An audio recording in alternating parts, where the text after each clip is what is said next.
여러분 설 명절 잘 보내셨습니까? 코로나가 심하고 날도 추운데 예배의 자리를 사모하고 나오신 여러분들을 주님이 지키시고 또 복 주시기를 소망합니다. 자, 따라해 볼까요? 내가 사야 할 천국. 예. 그때에도 예수님을 믿고 따르는 제자들과 같은 사람들이 있었고요. 예수님이 메시아인가 아닌가 이렇게 고민하면서 망설이던 이들도 있었고, 또 대놓고 예수님을 배척하는 이들도 있었습니다. 오늘 마태는 13장을 통해서 예수님에 대한 이 사람들의 반응을, 특별히 천국에 관한 반응을 7가지 비유를 통해서 잘 보여주고 있죠. 13장 앞부분은 우리가 너무나 잘 아는 그 씨 뿌리는 비유, 그 말씀이 나옵니다. 더러는 길가에, 더러는 돌밭에, 더러는 가시떨기 위에, 더러는 좋은 땅에 떨어진 이 예수님의 말씀은 예수님에 대한 사람들의 반응처럼 각기 다른 열매를 맺습니다. 씨 뿌리는 비유는 대단히 중요한 예수님의 말씀인데, 제가 작년 6월에 마가복음을 설교하면서 한번 했었어요. 그래서 궁금하신 분들은 유튜브에 가셔서 마가복음 목록에서 찾아서 꼭 한번 들어보시고요. 오늘은 13장에 나오는 7가지 비유 중에 이 마지막 3가지의 비유를 통해 하나님 말씀을 나누려고 합니다. 여러분, 먼저 그림을 하나 볼게요. 여러분, 이 그림 마음에 드시나요? 네. 여러분, 이 그림 얼마일까요? 얼마에 사시겠습니까? 1958년에 미국 소도비라는 경매에서 45파운드, 약 7만 원에 판매된 그림입니다. 사서 하나 집에 걸어둘 마음이 생기십니까? 다음 그림을 한번 보겠습니다. 이 그림 여러분 혹시 보신 분 있으실 것 같은데, 왼손에 이제 크리스탈 구슬을 이렇게 올려놓고 오른손으로는 이렇게 축복을 내리고 있는 예수님의 모습을 그린 살바토르 문디라고 불리는 작품이에요. 이 살바토르 문디는 라틴어로 Savior of the World, 세상의 구원자라는 뜻입니다. 이 작품은요, 2017년 뉴욕 크리스티 경매에서 미술품 역사상 최고가인 4억 5,030만 달러, 우리 돈으로 약 5,400억 원에 이 사우디의 왕세자 무하마드 빈 살만에게 팔렸어요. 그림 하나가 5천억 원. 여러분 놀랍지 않습니까? 이 그림이 이렇게 비싸게 팔린 이유는 이 작품이 레오나르도 다빈치가 그린 그림으로 판명되었기 때문이죠. 그런데 여러분, 제가 하나 더 깜짝 놀랄 만한 사실을 알려드리겠습니다. 여러분이 먼저 본 7만 원짜리 그 그림과 이 5천억짜리 두 번째 그림이 같은 그림이라는 거예요. 다빈치가 처음에 그린 그 그림이 수백 년의 시간이 그리면서 색이 바래졌고, 그래서 후대의 사람들이 자꾸 덧칠 하다 보니까 1958년에 첫 번째 사진의 모습으로 이 그림이 발견되었는데, 이 그림을 발견한 사람은 7만 원에 팔아버린 거죠. 점차 기술이 발전하면서 이 덧칠된 부분을 벗겨내고 그 속에 감추어져 있던 다빈치의 작품을 발견하게 된 거예요. 2018년 프랑스 루브르 박물관 다빈치 전문가들이 다빈치의 다른 작품들과 비교함을 조사한 결과 다빈치가 직접 그린 진품이 맞다라고 결론을 내렸습니다. 살바토르 문디, 처음 이 그림을 발견한 사람이 그 가치를 알아보고 계속 가지고 있었다라면 그 그림의 이름대로 자신을 구원할, 아니 집안 대대로를 구원할 그런 보화가 되었을 텐데, 저 그림을 7만 원에 팔아버린 사람은 나중에 얼마나 속이 상했을까요? 여러분, 이런 속상한 사람 되지 않으려면 오늘 천국에 대한 우리 예수님의 말씀을 잘 듣고 가슴에 새기셔야 합니다. 44절부터의 말씀을 다시 한번 보겠습니다. 천국은 마치 밭에 감추인 보화와 같으니 사람이 이를 발견한 후 숨겨두고 기뻐하며 돌아가서 자기의 소유를 다 팔아 그 밭을 사느니라. 첫 번째로 예수님은 천국은 보화 그리고 진주와 같이 가장 값진 것임을 우리에게 말씀해 주십니다. 여러분, 예수님 왜 믿으세요? 여러분은 이 추운데 주일마다 교회에 왜 나오십니까? 한마디로 우리가 말하면 천국 가기 위함 아닙니까? 예수천당, 불신지옥, 이 말이 너무 거친 표현이라 종종 우리가 거부감을 들지만 그것만큼 우리가 교회에 오는, 우리가 신앙생활하는 그 이유를 선명하게 말해주는 것도 없는 것 같아요. 여러분, 천국은요, 우리가 이 땅에서 모든 것을 주고 사야 할 만큼 값진 것이지요. 그런데 우리는 주일마다 교회 가는 게 너무 익숙해지고 또 편해지다 보니까 천국이 얼마나 귀한 것임을 종종 잊어버리고 삽니다. 그러다가 어느 날 죽음을 맞이해서야, 죽음이 가까이 와서야 돈이 아무리 많아도 소용이 없다는 것을, 천국이 얼마나 귀한 것임을 비로소 깨닫게 되죠. 건강하고 젊을 때는 실감하지 못하지만 분명 천국은 우리가 이 땅에서 사야 할 가장 값진 것입니다. 여러분, 두 번째로 천국은 감추어져 있어요. 이 레오나르도 다빈치의 살바토르 문디, 이 작품이 누군가에게는 7만 원의 가치밖에 되지 않았습니다. 그러나 그 사람이 그 그림을 7만 원에 판 이유는 다빈치의 그 원작이 덧칠로 감추어져 있었기 때문이죠. 감추어져 있으니 그 가치를 알지 못했고, 그래서 헐값에 팔게 되는 거죠. 하나님은 이 보화를 밭에 감추어 두셨어요. 천국은 감추어져 있기에 그걸 발견한 사람들만이 소유할 수 있습니다. 감추어져 있기에 어떤 이는 그걸 7만 원짜리로 생각하고 어떤 이는 5천억 이상의 가치를 주는 것이죠. 영원한 것을 얻고자 영원할 수 없는 것을 버리는 자는 바보가 아니다. 28살의 젊은 나이에 순교한 짐 엘리엇의 고백처럼 감추인 보화를 발견한 순교자들은 생명을 주고서라도 천국을 사는 걸 주저하지 않았습니다. 그러나 감추인 천국을 발견하지 못한 사람은 그런 사람들의 모습을 결코 이해하지 못하죠. 그러면 여러분, 하나님은 왜 천국을 감추어 두셨을까요?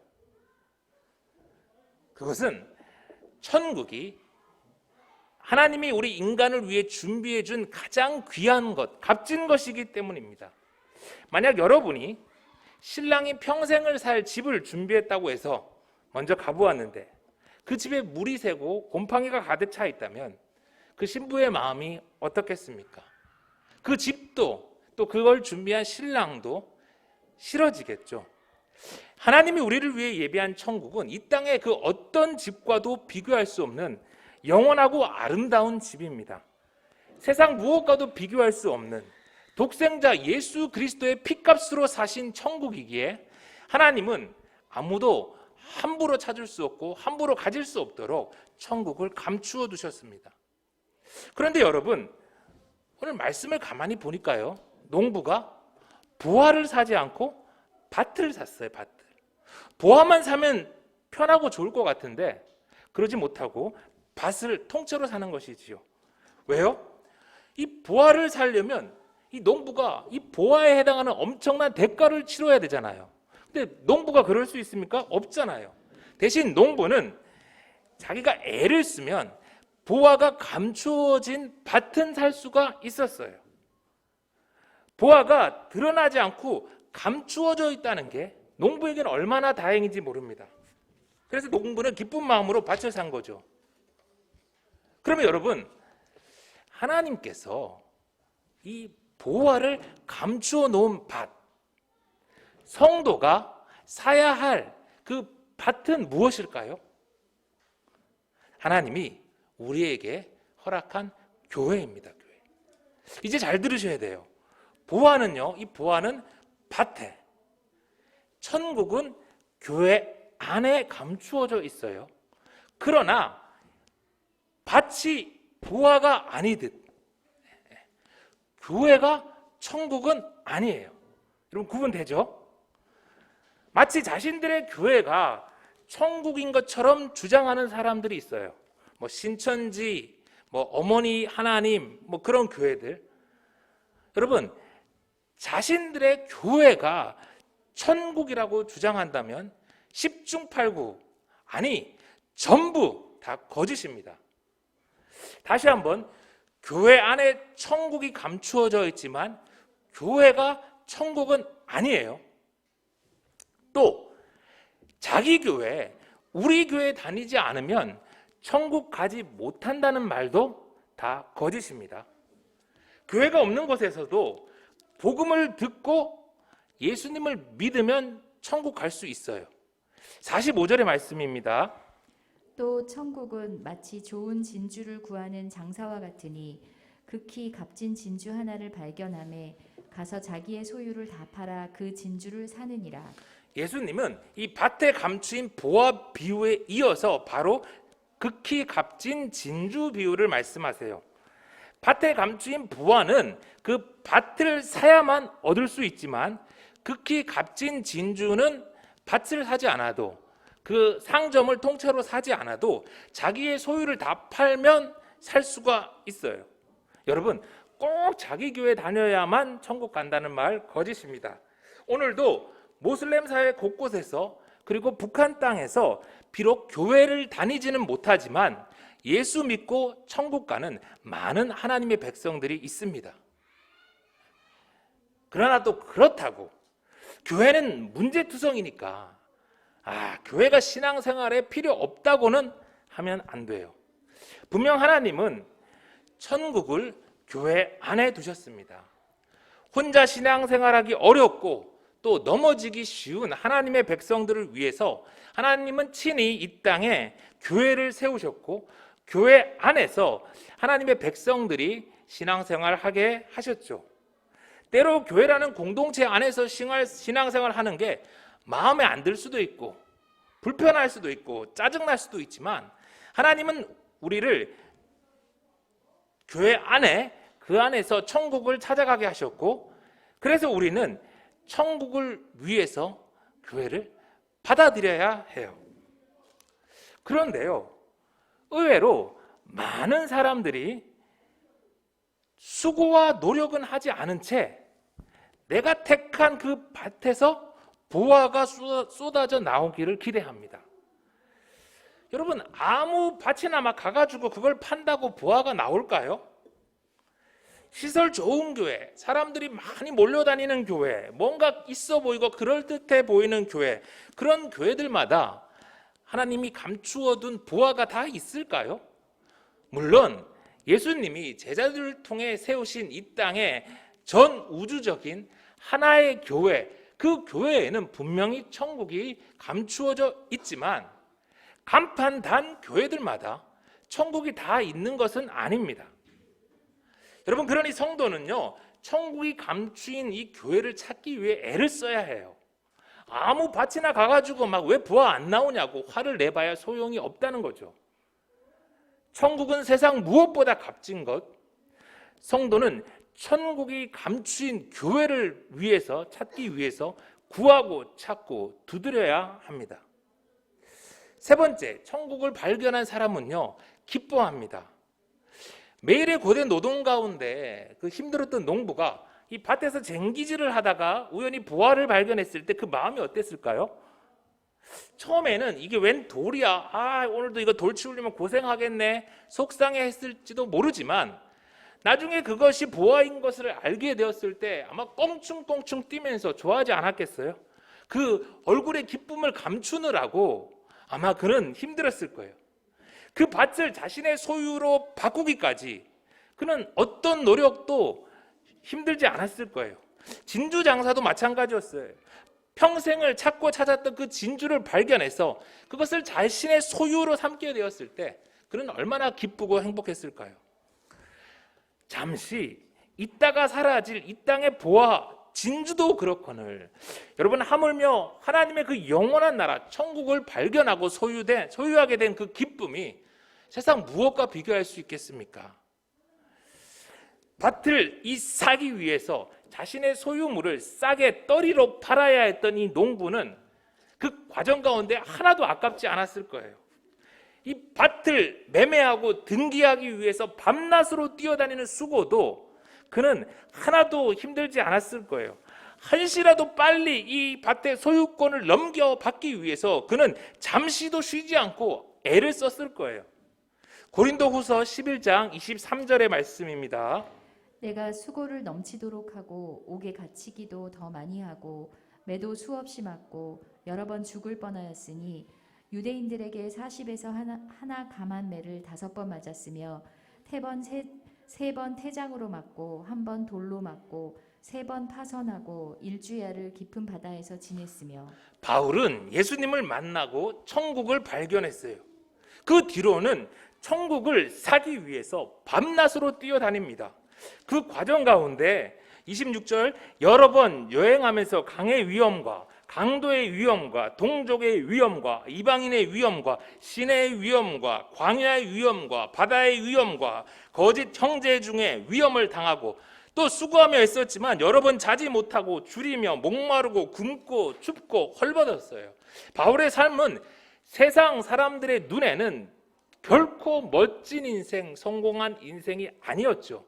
그러나 바울은 빌립보서 3장 14절의 고백대로 뒤에 있는 것은 잊어버리고 앞에 있는 것을 잡으려고 푯대를 향하여 달려갔어요. 여러분, 바울은 어떻게 그럴 수 있었을까요? 하나님이 위에서 부르신 부름의 상, 천국 때문이었어요. 상으로 받게 될 천국이 오늘 현재의 고난과 비교할 수 없었어요. 바울은 천국 때문에 그가 가진 모든 다른 것들을 배설물로 여기며 기쁨으로 남은 인생을 달려갔어요. 여러분, 우리의 신앙은 어떻습니까? 아마 우리가 바울이 겪는 고난 중에 하나라도 겪게 된다면 아이고 나 죽네, 하나님 어디 계시네, 난리일 것 같아요. 우리가 신앙생활 하다가 왜 자꾸 기웃거리고 언제 시험에 빠지냐면 내 안에 천국에 대한 소망과 기쁨이 사라질 때예요. 여러분, 여러분의 가슴에 천국을 발견한 기쁨을 잃어버리지 않기를 간절히 바랍니다. 또 천국을 발견하지 못하고 천국에 대한 기쁨과 소망이 없이 교회 다니는 것만큼 괴로운 일도 없을 거예요. 혹시라도 이 말씀을 듣는 중에 그런 분이 계시다면 더 이상 부하가 없는 밭에 고생하고 헤매이지 말고 부하가 있는 밭을 찾아야 합니다. 세상 사는 것도 힘든데 더 힘들게 의무감과 불안함으로 신앙생활 하지 마세요. 사랑하는 성도 여러분, 성도에게 예비된 최고의 선물 천국을 다 찾아서 그 기쁨으로 우리에게 주어진 인생을 살아갈 수 있길 간절히 소망합니다. 네 번째로 천국은 자기의 소유를 다 팔아서라도 사야 합니다. 제가 대학생 시절 때 교회에서 여름과 겨울이면 이렇게 수련회를 갔던 수양관이 있었어요. 곤지암이라는 산 중턱에 이렇게 지어진 수양관이었는데 이제 갈 때마다 그 계절의 변화를 느낄 수 있는 너무나 아름다운, 또 그곳에서도 은혜를 참 많이 받았던, 지금도 가고 싶은 수양관이에요. 그런데 그 수양관이 이 산 중턱에 이렇게 세워져 있거든요. 제가 여기 그린벨트인 때인데 어떻게 이렇게 허가가 나가지고 이 수양관을 지을 수 있었을까 궁금했어요. 그러다 알게 되었죠. 이 수양관이 있는 산이 총 9만 평인데 그 9만 평 가운데 이 가운데에 있는 이 3,000평, 그 3,000평의 땅에 옛날에 마을이 있었대요. 그래서 마을이 있었던 그 자리에는 건축 허가가 난다는 거예요. 그 교회가 이 수양관을 짓기 위해서 이 3,000평의 땅을 위해 이 9만 평 산을 전체를 샀다는 거예요. 여러분, 꼭 필요하다면, 그게 천국이라면 자기의 소유를 다 팔아서라도 사는 게 지혜로운 것이죠. 밭에 감추인 이 보화는요, 그걸 발견했다고 그 사람 소유가 아닙니다. 보화는 밭의 주인의 소유이기 때문에 그걸 몰래 가져가면 도둑질이 돼요. 그리고 나중에 그 주인에게 상당한 지분을 주어야만 합니다. 그 밭의 소유자에게 보화의 소유권도 있기에 농부는 자신의 모든 것을 다 팔아서 밭을 샀어요. 밭을 비싸게 사는 농부를 보고 세상 사람들은 어리석다 비웃었겠지만 그 농부야말로 진실로 지혜로운 사람이었죠. 여러분, 또 밭에 보화가 있다는 사실을 안다고 그 보화가 내 것이 되는 것도 아닙니다. 모든 것을 팔아서라도 그 밭을 사야 보아도 내 것이 되는 거죠. 예수생명교회가 참 작은 교회인데 매주 유튜브에 올린 영상을 이렇게 꾸준히 100분 이상씩 이렇게 봐주시는 걸 보고 참 신기하고 놀랍고 감사했어요. 좋은 교회를 찾는 분들에게 예수생명교회를 알릴 수 있는 그런 방법이 되어서 저는 너무 고마워요. 그런데 여러분, 유튜브에서 예수생명교회 예배를 아무리 많이 봐도 천국은 여러분의 것이 되지 않습니다. 여러분, 만약에 예수생명교회에 천국이 있는 밭이라고 생각이 든다면 유튜브로 보지만 말고 여러분의 시간과 돈을 써서 예수생명교회를 사십시오. 유튜브 댓글로 인사도 나누고 저에게 기도 제목도 보내고 헌금도 하시고 예수생명교회를 여러분의 교회로 삼으십시오. 예수생명교회 안에 있는 천국을 꼭 여러분의 것으로 사십시오. 천국에 관한 예수님의 말씀은요, 마지막 7번째 비유로 끝이 납니다. 47절, 또 천국은 마치 바다에 치고 각종 물고기를 모는 그물과 같으니 그물에 가득함에 물가로 끌어내고 앉아서 좋은 것은 그릇에 담고 못된 것은 내버리느니라. 처음 씨 뿌리는 비유는요, 알곡과 가라지 비유로 끝나요. 그리고 오늘 보화와 진주 비유 역시 그물 비유로 마무리가 됩니다. 알곡과 가라지, 그리고 바다에 친 이 그물 비유 모두 마지막 때에 나타나게 되는 그 천국을 말하고 있어요. 좋은 씨와 가라지가 이렇게 함께 뿌려진 밭도, 각종 물고기가 살아가는 바다도 지금은 아무 차이가 없어 보입니다. 잠시 하나님의 허락한 시간이기에 때로는 가라지가 더 잘 자라는 것 같고 못된 고기가 그 안에서 더 날뜁니다. 그러나 농부가 수확하고 어부가 그물을 끌어올리는 마지막 날이 오면 그 끝은 너무나 다르지요. 49절, 세상 끝에도 이러하리라. 천사들이 와서 의인 중에서 악인을 갈라내어 풀무불에 던져 넣으리니 거기서 울며 이를 갈리라. 여러분, 마지막 날에 중간은 없습니다. 그날엔 알곡과 가라지, 좋은 것과 못된 것으로 구분되며 의인들은 천국으로, 악인들은 지옥에서 울며 이를 갈게 될 것입니다. 오늘도 많은 분들이 교회를 다닙니다. 교회라는 그물 안에 있으니 내가 어떻게 신앙생활을 하는지 다른 이들은 모르는 것 같고 또 신앙생활 하는 게 다 비슷비슷해 보이지요. 속히 오리라 하신 예수님의 재림도 늦어지고 그러다 보니 오늘 내가 굳이 내 것을 팔아서 천국을 사야 할 필요도, 그런 긴박감도 느끼지 못합니다. 그러나 오늘도 한 사람 한 사람 개인의 마지막 날은 숨가쁘게 다가오고 있죠. 그리고 세상 모두의 마지막 날이 되면 그날엔 주님은 교회 안에서도 알곡과 가라지를, 좋은 것과 못된 것을 나누실 것입니다. 이제 말씀을 마칩니다. 아직 천국이 있는 밭을 발견하지 못한 분 있습니까? 그렇다면 다른 것들은 멈추고 먼저 천국이 있는 밭을 찾으십시오. 목마른 사슴이 시냇물을 찾듯 천국이 감추인 밭을, 그런 교회를 꼭 찾으십시오. 유튜브를 보는 것만으로, 설교를 듣는 것만으로 멈추지 마십시오. 여러분, 예수생명교회에 천국이 있다면 여러분의 시간과 수고를 다 들여서라도 예수생명교회를, 그 천국이 감추인 교회를 여러분의 교회로 삼으십시오. 지금은 모두가 다 비슷해 보이지만 마지막 날 주님은 천국을 소유한 하나님의 백성만을 영원한 천국으로 인도하실 것입니다. 기도하겠습니다.